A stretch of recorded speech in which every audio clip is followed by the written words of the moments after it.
مولانا اشرف علی صاحب نے لکھا ہے کہ میں کرامت کا تو اس درجے کا قائل تھا کہ ہمارے مسلمانوں کا عقیدہ ہے، لیکن میرے پاس کرامت کی کوئی وجہ نہیں تھی. عقل مند آدمی ہے، کرامت کیا ہوتی؟ فرمایا میری زندگی میں 2 واقعے ہوئے، ان سے میں کرامت سمجھ گیا، مان گیا. دارالعلوم دیوبند میں سالانہ جلسہ تھا، کھانا ہمیشہ پکتا تھا، 100-200 آدمی ہوگا، اور مہمان آ گئے ہزاروں.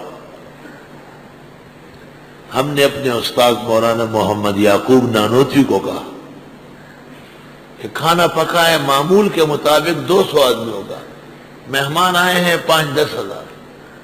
آپ نے فرمایا آج پتہ چلے گا کہ محمد یعقوب بھی اپنے بزرگوں کا عقیدت کیش ہے. حضرت تشریف لائے اور جو دارالعلوم دیوبند کے باورچی خانے میں کھانا پڑا ہوا تھا اس کے اوپر کچھ کلمات پڑھے اور کہا بسم اللہ کرو. مولانا اشرف علی کہتے ہیں میں انتظامیہ میں شامل تھا، 5-10 ہزار آدمیوں نے کھانا کھایا، پھر دیوبند کے قصبے میں تقسیم کیا، اور پھر بھی 2 دن تک طلباء کھاتے رہے، ختم ہی نہیں ہو رہا. تو میں کرامت مان گیا. ایک واقعہ یہ لکھا ہے اشرف الجواب میں، مولانا کی کتاب ہے اشرف الجواب. دوسرا واقعہ یہ لکھا ہے کہ میں مدینہ منورہ میں تھا، ایک بدوی نے مجھے کہا، بدو نے، کہ آج میرے ساتھ تو افطار کر لو اور کھانا کھا لو. میں نے کہا کہاں ہے گھر؟ کہا مسجد نبوی کے پیچھے. مسجد نبوی کے پیچھے. کہا اذان سے چند لمحے پہلے آیا. کہا چلو. کہا مدینہ منورہ سے باہر لے گیا، جنگلات، کھیتیاں، باغات. کا میں نے دل میں سوچا کہ کیا گناہ ہو گیا تھا تو یہاں آ گیا.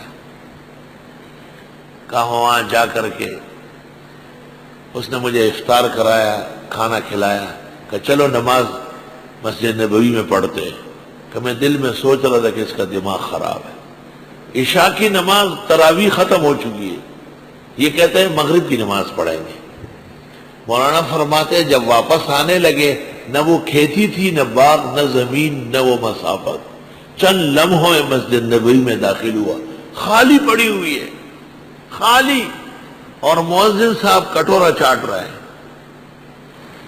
کہ میں نے کہا عشاء کی نماز ختم ہو گئی، تراویح ہو گئے، لوگ چلے گئے. دماغ خراب ہے.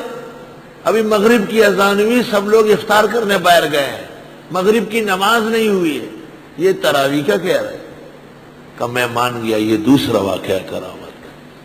طی الزمان و طی المکان. مولانا اشرف علی صاحب ہی نے ایک کتاب لکھی ہے، اس کا نام ہے کرامات الاولیاء. بہت اچھی کتاب ہے، کرامات الاولیاء. وَإِذْ قَتَلْتُمْ نَفْسًا، یاد کرو جب تم نے مار ڈالا ایک آدمی. فَدَّارَاتُمْ فِيهَا، فَدَّارَاتُمْ، دارا ایو دارو کے معنی آتے ہیں ایک دوسرے پر ڈالنا، اور درع یدرو کے معنی ہٹانا. الحدود تندرع بالشبہات. درع یدرو دفع یدفع کے معنی میں، اور دارا یو دارو کے معنی آتے ہیں شک کرنا.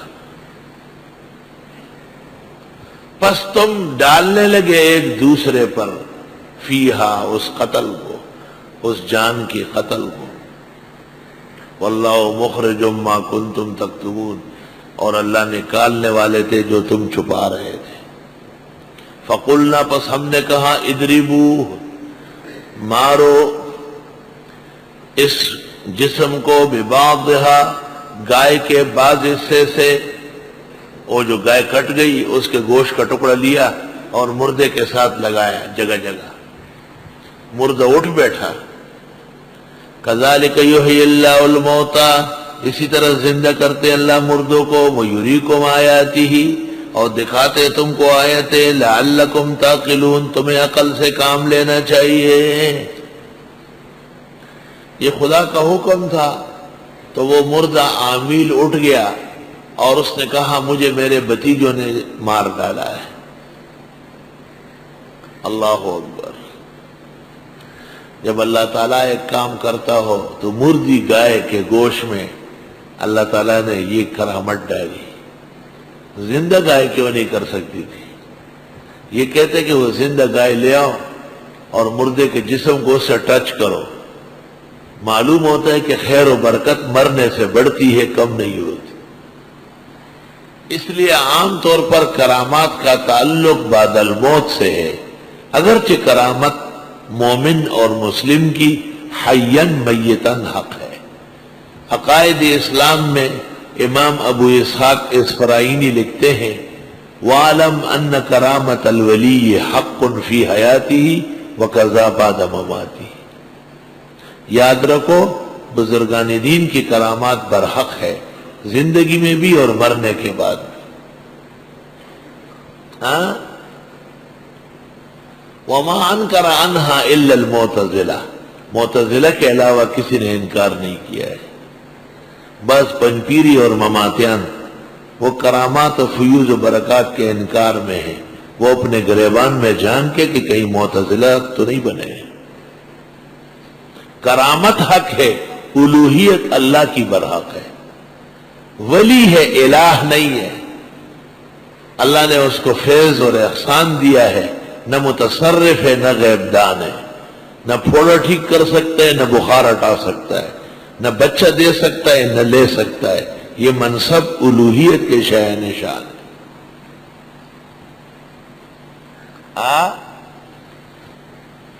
یوں اللہ زندہ کرتا ہے مردوں کو، قیامت کے دن اسی طرح اللہ کے حکم سے مردے اٹھ جائیں گے اور تمہیں قسم قسم کی نشانیاں دکھاتا ہے، تمہیں عقل سے کام لینا چاہیے۔ اللہ اکبر۔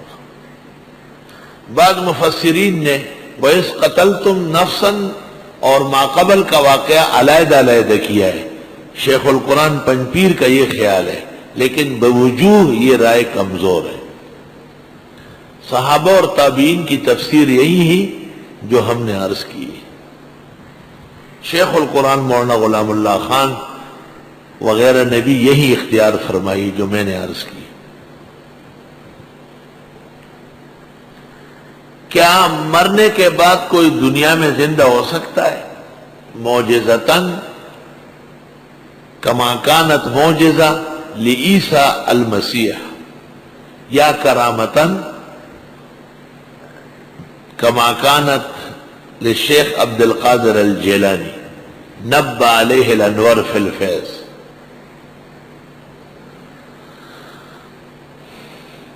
باقی کرامات اخبار کے ذریعے ثابت ہوتی ہے، کرامات کے لیے قطعیات نہیں ہوا کرتی ہے۔ قرآن و سنت کی جو کرامات ہے وہ قطعی ہے، آفاقی کرامات اخبار کے ذریعے ثابت ہوتی ہے، عام خبروں سے۔ آئی سوال